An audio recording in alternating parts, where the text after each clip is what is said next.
वैसे तो दीन इस्लाम में जद्दोजहद यानी संघर्ष को ही दीन इस्लाम में जिहाद कहा जाता है।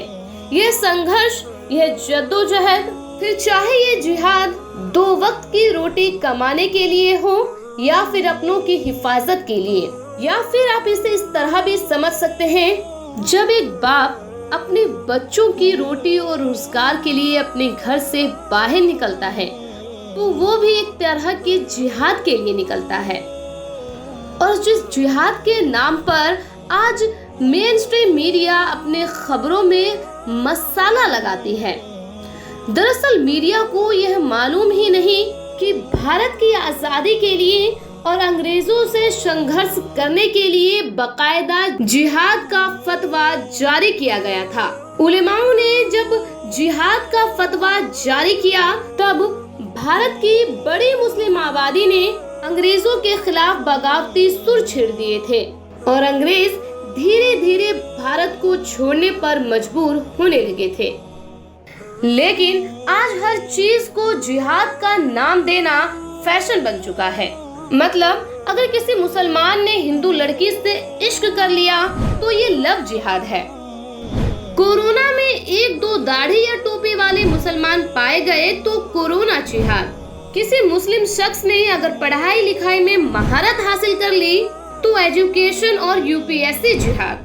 किसी मुसलमान ने जमीन खरीद ली तो लैंड जिहाद। मुस्लिम देशों का तेल आए तो तेल जिहाद। न जाने इस तरह के कितने जिहादों की उत्पत्ति हमारे देश भारत के उन लोगों ने की है जिन्हें जिहाद का असली मतलब तक मालूम नहीं। इसमें हमारे देश के गोदी मीडिया को तो सलाम ही है। मानो गोदी मीडिया के स्टूडियो से ही इन तरह के जिहादों को पैदा किया गया है। आपको बता दें कि इकोनॉमी जिहाद भी इसी मीडिया की पैदाइश है। अब भारत में एक और नया जिहाद सामने आ रहा है। यह जिहाद है मॉल जिहाद। इस वक्त हिंदुत्ववादी संगठनों ने मुस्लिम देशों की ईद से ईद बजाने की कसम खा रखी है, जबकि इससे अलग हमारे देश के वजीर आजम यानी कि प्रधानमंत्री नरेंद्र मोदी खुद मुस्लिम देशों से अपने संबंध गहरे करने की कवायद में लगे रहते हैं। मुस्लिम देशों से दोस्ताना याराना कायम रहे, इसके लिए नुपुर शर्मा को सड़क छाप तक साबित कर दिया गया। अब मोदी जी जहां भारत को विश्व गुरु बनाना चाहते हैं, वहीं कुछ हिंदुत्ववादी संगठन मोदी जी के सपनों पर मानो पानी फेर रहे हैं। आज भारत में मुसलमान होना एक समस्या के तौर पर देखा जा रहा है। भारत में इस वक्त कुछ लोग मुसलमानों की चूड़ी टाइट करने का ट्रेंड चला रहे हैं। यूपी वाले मुख्यमंत्री ने जहां बुलडोजर को अपनी पहचान बना लिया है, वहीं दूसरी तरफ मोदी जी खुद को पूरी दुनिया के सामने विश्व गुरु के तौर पर पेश कर रहे हैं। लेकिन जब बात अरब देशों की होती है तो न सिर्फ पीएम नरेंद्र मोदी बल्कि हिंदुत्ववादी संगठन के बड़े बड़े नेता खुद को मुस्लिम हितैषी साबित करने में लग जाते हैं। अब इसे खौफ कहे या मजबूरी, लेकिन जब अरब वाले आंख दिखाते हैं तो पीएम मोदी का 56 इंच का सीना भी पिचक कर 6 इंच का रह जाता है। अभी अभी अरब वालों ने भारत में एक मॉल खोला है जिसका नाम है लुलु। इस मॉल को देश के सबसे बड़े राज्य यानी उत्तर प्रदेश की राजधानी लखनऊ में खोला गया है। इस मॉल को उत्तर भारत समेत यूपी का सबसे बड़ा मॉल कहा जा रहा है। बीते 10 जुलाई को इसका उद्घाटन करने के लिए खुद सूबे के मुख्यमंत्री योगी आदित्यनाथ पहुंचे थे। घूम घूम कर मॉल का संज्ञान लिया और इसी बहाने मॉल का प्रचार भी हो गया, जिसके बाद इस मॉल की शोहरत में 4 चांद लग गए। लेकिन अपनी आदत से मजबूर योगी और मोदी जी के अंधभक्तों ने सारे किए कराए पर मानो पानी ही फेर दिया हो।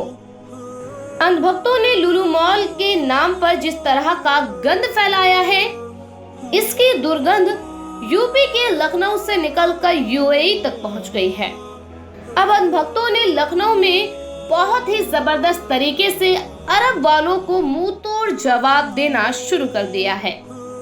अरबी शेखों की वाहवाही लूटने के लिए योगी जी ने जिस मॉल का फीता काटा था उसी मॉल का पत्ता काटने के लिए हिंदुत्ववादी संगठन आगे आ चुके हैं और मॉल जिहाद का नया ट्रेंड शुरू हो चुका है। लुलु मॉल के खिलाफ हिंदुत्ववादी संगठनों ने ऐलाने जंग छेड़ दी है। लुलु मॉल में शिवजी का जलाभिषेक करने का भी ऐलान कर दिया गया है।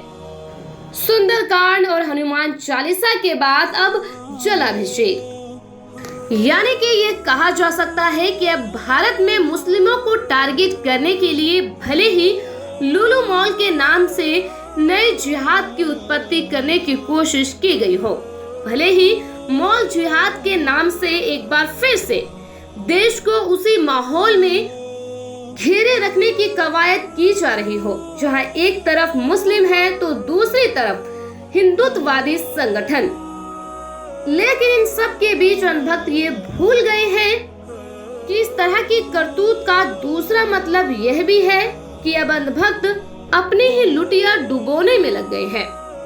लुलु मॉल के पूरे विवाद पर अब तक 25 गिरफ्तारियां भी हो चुकी हैं। बहरहाल इस नए जिहाद पर आपकी क्या राय है, हमें कमेंट कर जरूर बताएं। Bureau report, Simna news.